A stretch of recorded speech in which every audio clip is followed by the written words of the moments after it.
Praise the Lord. கர்த்தர் நல்லவர். கர்த்தர் நமக்கு கடந்து வந்த 11 மாதங்களும் அவர் நம்மோடு கூட இருந்து வந்திருக்கிறார். அவர் நம்மை நடத்தி வந்திருக்கிறார், நம்மை போஷித்திருக்கிறார், நம்மை பாதுகாத்து இருக்கிறார். நம்மோடு கூட அவர் எப்பொழுதுமே இருக்கிறவராகவே இருந்திருக்கிறார். ஸோ இந்த புதிய மாதத்திலும் கூட தேவன் நமக்கு கொடுத்த வாக்குத்தத்தத்தை நாம் இந்த நாட்களில் கூட தியானிக்க இருக்கிறோம். தேவன் நமக்கு போதுமானவராய் இருக்கிறார்.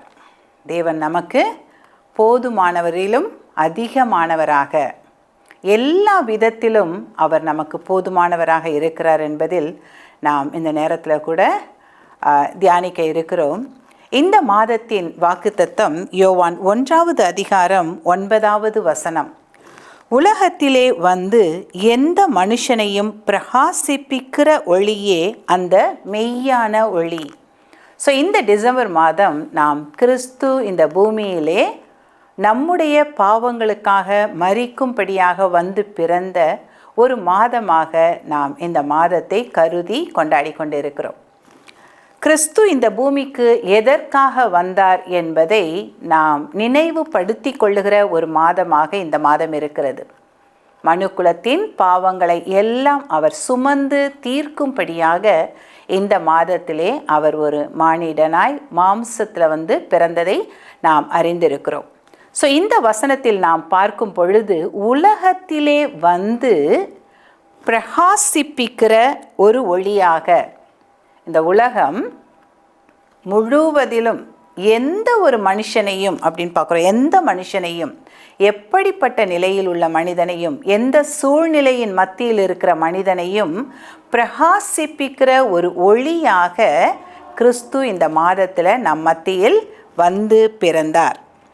ஸோ இந்த நாளில் நாம் வேதத்தின் 1-2 உதாரணங்களுடன் இந்த காரியத்தை பார்ப்போமானால், யோவான் 8வது அதிகாரத்தில் ஒரு ஸ்திரீயை குறித்து நாம் தியானிக்க முடியும். அந்த இடத்திலே ஒரு தவறான ஒரு சூழ்நிலையில் பிடிக்கப்பட்ட ஒரு பெண்ணை அங்கு இயேசுவுக்கு முன்பாக கொண்டு வந்து நிறுத்துகிறார்கள். நிறுத்தினவர்கள் வேத பாரகரும் பரிசேயருமாயிருக்கிறார்கள்.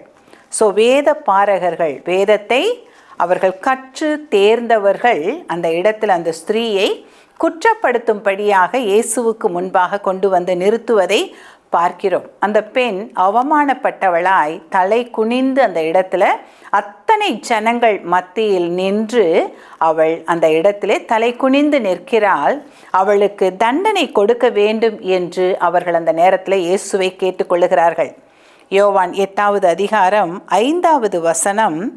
இப்படிப்பட்டவர்களை கல் எறிந்து கொள்ள வேண்டும் என்று மோசே நியாயப்பிரமாணத்தில் நமக்கு கட்டளையிட்டு இருக்கிறாரே, நீர் என்ன சொல்கிறீர் என்று கேட்கிறார்கள். நியாயப்பிரமாணம், மோசே அந்த இடத்துல கூட சொன்ன நியாயப்பிரமாணத்தில் இந்த மாதிரியான குற்றம் செய்தவர்களை கல் எறிந்து கொள்ள வேண்டும் என்று சொல்லப்பட்டிருக்கிறதே, நீர் என்ன சொல்கிறீர் என்ற பொழுது இயேசு ஒன்றும் பேசவில்லை. அவர் பேசின வார்த்தைகள் அங்கு 7வது வசனம், உங்களில் பாவம் இல்லாதவன் இவள் மேல் முதலாவது கல் எறிய கடவன் என்று சொன்ன பொழுது அங்கிருந்த ஒவ்வொருவரும் தங்களுக்குள் குத்தப்பட்டவர்களாய் அவர்கள் திரும்பி சென்று விட்டார்கள். அந்த பெண்ணை அவர்கள் அந்த இடத்துல குற்றவாளியாக தீர்க்க ஒரு காரியமும் இல்லாமல் போனது. ஸோ அந்த இடத்திலே அவமானப்பட்டு வந்து நின்ற அந்த ஸ்திரீயின் பின்னணியை குறித்து யாரும் அதை கவனிக்கவில்லை. அவள் செய்த தவறை மட்டும் வைத்து அவளை குற்றப்படுத்தும்படியாக வந்து நிறுத்தின ஒரு சூழ்நிலையாக இருக்கிறது. இங்கு நாம் பார்க்கிறோம், இயேசு அந்த இடத்துல அந்த பாவத்தை மன்னிக்க வந்த ஒரு இரட்சகராக, பாவ மன்னிப்பை கொடுக்கிற ஒரு ஒளியாக, ஒரு விடுதலையின் நாயகனாக அங்கே இருக்கிறதை பார்க்கிறோம். அந்த ஒரு ஸ்திரீ சுற்றிலும் ஜனங்கள் நிற்க அவமானப்பட்டு நின்ற நிலையில் அந்த மகளை, அந்த பெண்ணை அவள் அந்த இடத்திலே கூட ஒரு அந்த பாவத்திற்கான தண்டனையை பெற்றுக்கொள்ளாதபடிக்கு அவளை மன்னிக்கிற ஒரு அந்த இடத்துல இரட்சகரை நாம் பார்க்கிறோம். அங்கு 12வது வசனம் சொல்லுகிறது, நான் உலகத்திற்கு ஒளியாய் இருக்கிறேன், என்னை பின்பற்றுகிறவன் இருளிலே நடவாமல் ஜீவ ஒளியை அடைந்திருப்பான். ஸோ அந்த பெண்ணுக்கு அந்த நாள் ஒரு ஒளி, ஜீவனை கொடுக்கும்படியான வெளிச்சத்தை கொடுத்த ஒரு நாளாக இருக்குது. அவர் சொல்லுகிறார், இனி நீ பாவம் செய்யாதே, நானும் உன்னை குற்றப்படுத்த போவது இல்லை, இனி நீ பாவம் செய்யாதே என்று சொல்லி பாவியாக இருந்த அவளுடைய பாவத்தை மன்னித்து அவளுக்கு ஒரு ஜீவனை கொடுத்து, ஜீவ வெளிச்சத்தை கொடுத்து அவர் அனுப்புகிறதை பார்க்கிறோம். இதை தான் நாம் 1வது அதிகாரம் 9வது வசனத்திலே பார்த்தோம். எந்த மனிதனையும் பிரகாசிப்பிக்கிற ஒளியாக அவர் இருக்கிறார் என்று சொல்லி பார்க்கிறோம். அத்தனை பேரும் குற்றப்படுத்தின அந்த ஸ்திரீயை தேவன் அந்த இருளில் இருந்து, அந்த பாவத்திலிருந்து அவர் மன்னித்து வெளியே எடுத்த ஒரு இரட்சகராய் இருக்கிறார். அதே போல் யோவான் 4வது அதிகாரத்திலும் ஒரு சம்பவத்தை நாம் பார்க்க முடியும். ஒரு சமாரிய ஸ்திரீ, அந்த இடத்திலும் இயேசு அந்த சமாரிய ஸ்திரீயோடு கூட அவர் அந்த இடத்திலே ஒரு பேச்சுவார்த்தைக்குள், அவளிடத்திலே அவர் அவளை ரட்சிக்கும்படியாக பேசின வார்த்தைகளை நாம் கவனிக்க முடியும். அவளும் அப்படித்தான் ஒரு பாவமான வாழ்க்கையை வாழ்ந்து கொண்டிருந்த ஒரு ஸ்திரீயாக இருக்கிறாள். அந்த இடத்திலும் கூட ஆண்டவர் சொல்லுகிறார், அந்த இடத்தில் அப்படிப்பட்ட ஒரு பெண் யாரும் இல்லாத நேரத்தில் தண்ணீர் மொள்ள வருகிற அளவிற்கு ஊரையே சந்திக்க இயலாத சூழ்நிலையில் இருந்த அந்த ஸ்திரீயை தேவன் சந்தித்து அனுப்பின பொழுது அங்கு நாம் பார்க்கிறோம் 30வது வசனம், 4வது அதிகாரம் 30வது வசனம், அப்பொழுது அவர்கள் ஊரிலிருந்து புறப்பட்டு அவரிடத்தில் வந்தார்கள்.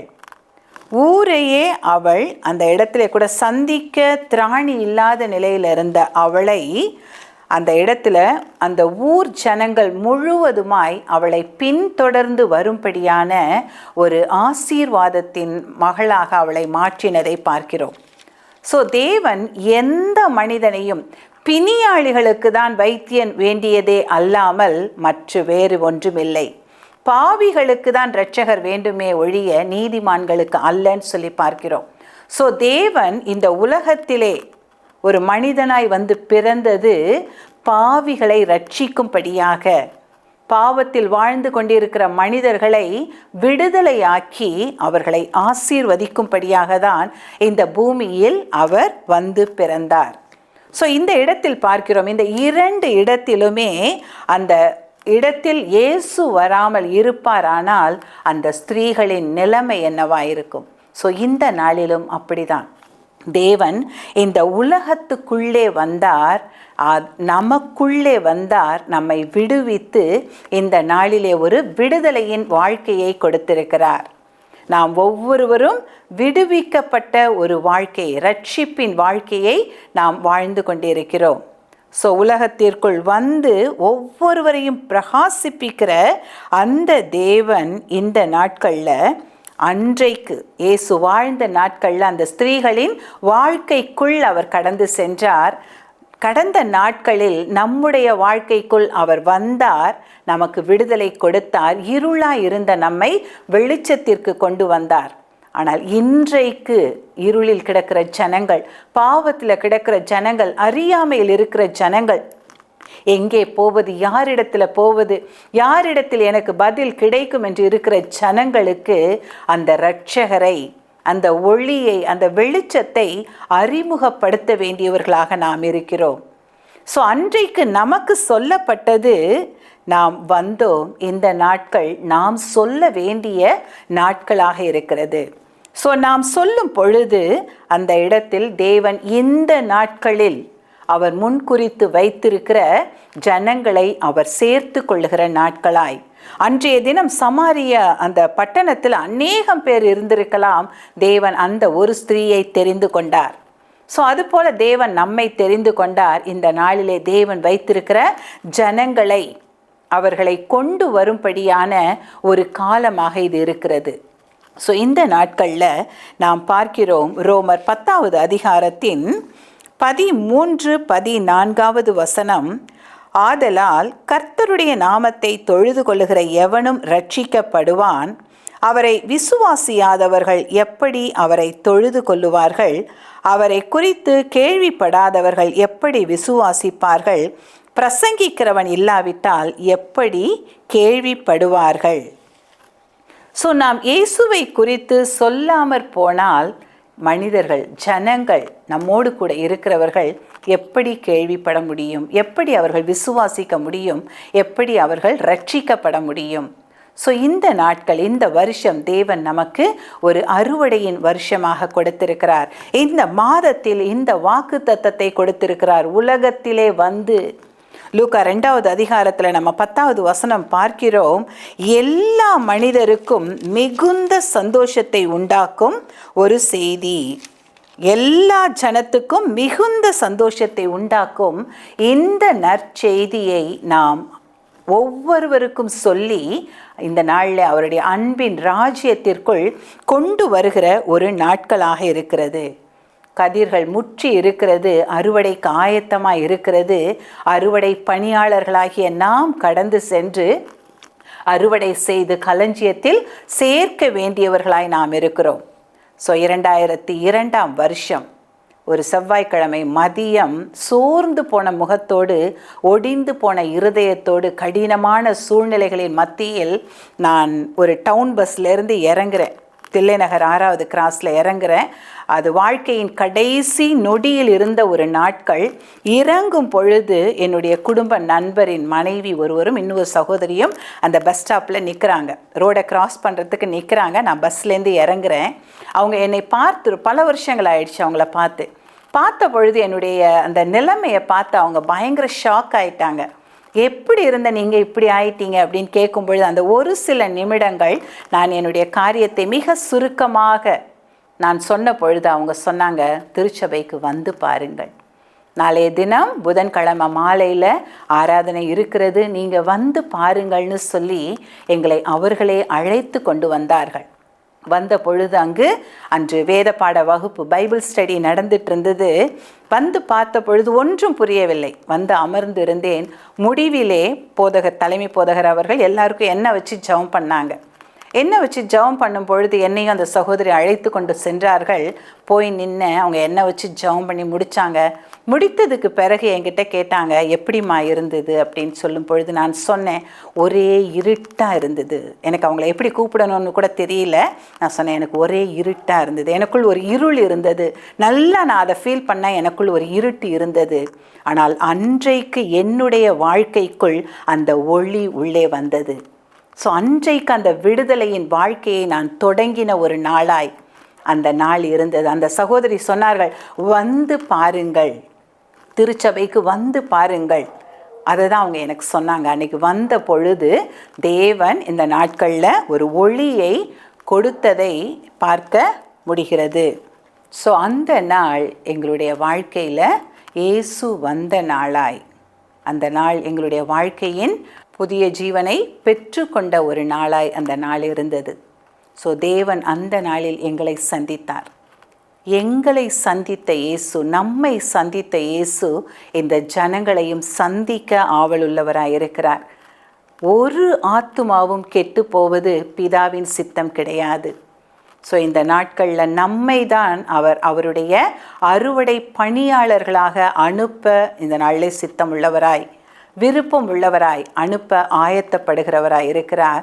ஸோ நாம் கடந்து சென்று இந்த நாட்களில் நமக்கு கிறிஸ்மஸ் கேர்சல்ஸ் பல இடங்களில் நடக்க இருக்கிறது. டிசம்பர் 21ஆம் தேதி நம்முடைய திருச்சபையில் நண்பர்களுடன் கிறிஸ்மஸ் என்கிற விசேஷமான ஆராதனை நடக்க இருக்கிறது. ஸோ இந்த நாட்கள் நாம் ஒவ்வொருவருக்கும் ஆண்டவருடைய அன்பை சொல்லி வந்து பாருங்கள், இயேசு எங்களுக்கு செய்த நன்மையை உங்களுக்கும் செய்வார் என்று அவர்களை வந்து பாருங்கள் என்று சொல்லி நாம் அழைத்து கொண்டு வரும் பொழுது அந்த இடத்திலே கூட தேவன் அவர்களை தமக்கென சுதந்தரித்து கொள்ளுகிற, தமக்கென அவர்களை அந்த நாட்களில் கூட அவர்கள் சொந்தம் பாராட்டி எடுத்துக்கொள்ளுகிற ஒரு நாட்களாக இருக்கிறது. ஸோ இந்த நாட்களில் கூட நாம் அநேகரை அழைக்கும்படியான ஒரு நாட்களாக இந்த நாட்களை நாம் வைத்து ஜெபித்து செயல்படுவோம். யாருக்கு சொல்ல வேண்டும், யாரை அழைக்க வேண்டும், யாருக்கு தேவனுடைய அன்பை, நம்முடைய சாட்சியை சொல்லி அழைக்க வேண்டும் என்று சொல்லி நாம் அவர்களை அழைத்து கொண்டு வரும் பொழுது தேவன் நம் மத்தியில் பெரிய காரியங்களை செய்கிறவராயிருக்கிறார். ஸோ இந்த உலகத்தில் ஒவ்வொரு மனுஷனையும், எந்த மனுஷனையும், ஏழை என்றல்ல, பணக்காரன் என்றல்ல, படித்தவர்கள் படிக்காதவர்கள் அல்ல, தேவன் ஒவ்வொரு மனுஷனையும் அவர் நேசிக்கிறார். எந்த மனுஷனாக இருந்தாலும் அவர்களை அவர் பிரகாசிப்பிக்கிற தேவனாக இருக்கிறார். ஸோ இந்த நாட்களில் கூட நாம் ஜெபிக்கலாமா? தேவன் அப்படிப்பட்ட ஒரு அறுவடை பணியாளர்களாய் நம்மை தேவன் பயன்படுத்தும்படியாக இந்த நாட்களில் அவருடைய வருகை சமீபமாக இருக்கிறது. இயேசு வரப்போகிறார். அந்த காலம் மிக சமீபமாக இருக்கிறது. நம்மால் முடிந்த அளவிற்கு எவ்வளவு அதிகமான பேருக்கு அவருடைய அன்பை குறித்து சொல்ல வேண்டுமோ சொல்லி அவர்களை நாம் கொண்டு வரும் பொழுது விளையச் செய்கிற தேவன் அவர்களுக்கு ரட்சிப்பை கொடுத்து அந்த இடத்துல அவர்களை ரட்சித்து அவர்களையும் விடுதலை செய்து ஆசீர்வதிப்பார். நம்முடைய அன்புக்குரியவர்கள், நம்முடைய உறவினர்கள், நம்முடைய நண்பர்கள், நம்மோடு கூட பழகுகிறவர்கள், நாம் இந்த நாட்களில் அவர்களுக்கு எல்லாம் ஆண்டவருடைய அன்பை எடுத்து சொல்லி வந்து பாருங்கள் என்று சொல்லி இந்த கிறிஸ்மஸ் கேர்சல்ஸுக்கும், நண்பர்களுடன் கிறிஸ்மஸுக்கும், இந்த மாதத்தில் இருக்கிற விசேஷமான எல்லா ஆராதனைகளுக்கும் எந்த நேரம் அவர்களுக்கு வசதியாக இருக்கிறதோ அந்த நேரத்தில் அவர்களை கொண்டு வந்து ஆண்டவருடைய அன்பை அவர்களுக்கு அறிமுகப்படுத்துவோமாக. தேவன் அதற்காக தான் நம்மை தெரிந்து கொண்டிருக்கிறார். ஸோ இந்த நாளில் கூட நாம் ஜெபிக்கலாம். அப்படிப்பட்ட ஒரு அறுவடை செய்கிற பணியாளர்களுக்கான ஒரு அபிஷேகத்தை, அப்படிப்பட்ட ஒரு அபிஷேகத்தை தேவன் நமக்கு தரும்படியாக. ஆண்டவரே, ஆத்துமாக்கள் அழிந்து கொண்டிருக்கிறார்களே, எல்லா ஆத்துமாவும் உம்முடையதுன்னு சொல்லி நாங்கள் பார்த்தோமே அப்பா. எங்களை ஒரு நாள் சந்தித்தீரே ஆண்டவரே, எங்களை ஒரு நாள் நீர் அழைத்தீரே அப்பா, எங்களுக்காக ஒரு நாள் ஒருவர் ஜெபித்தாரே அப்பா. அப்படியாய் இந்த நாள் நாங்கள் ஆத்துமாக்களுக்காக ஜெபிக்கிற நாளாய், அவர்களை அழைக்கிற நாட்களாய் இருக்கும்படியாக தேவன் எங்களுக்கு கிருபை பாராட்டுவீராக நாங்கள் ஜெபிக்கிறோம் அப்பா. இந்த வருஷம் முடிவதற்குள்ளாக ஆண்டவரே ஒரு கூட்ட ஆத்துமாக்களை உமக்கென நாங்கள் ஆதாயம் செய்யும்படியாக எங்கள் ஒவ்வொருவரையும் உம்முடைய கரத்திலே கொடுக்கிறோம் ஆண்டவரே. யார் நமது காரியமாய் போவான் என்று சொல்லி ஏசாயாவை நீர் கேட்டீரே அப்பா. நாங்கள் கடந்து செல்ல எங்களை நாங்கள் அர்ப்பணிக்கிறோம் ஆண்டவரே. ஏற்றுக்கொண்டு எங்களை பயன்படுத்தும், வழி நடத்தும் அப்பா. நன்றி செலுத்துகிறோம் ஆண்டவரே. அப்படியா எங்கள் ஒவ்வொருவரையும் உம்முடைய கரத்திலே தாழ்த்துகிறோம், அர்ப்பணிக்கிறோம். எல்லா துதியையும் கனத்தையும் உமக்கே செலுத்தி இயேசுவின் நாமத்தில் ஜெபிக்கிறோம் நல்ல பிதாவே. ஆமென்.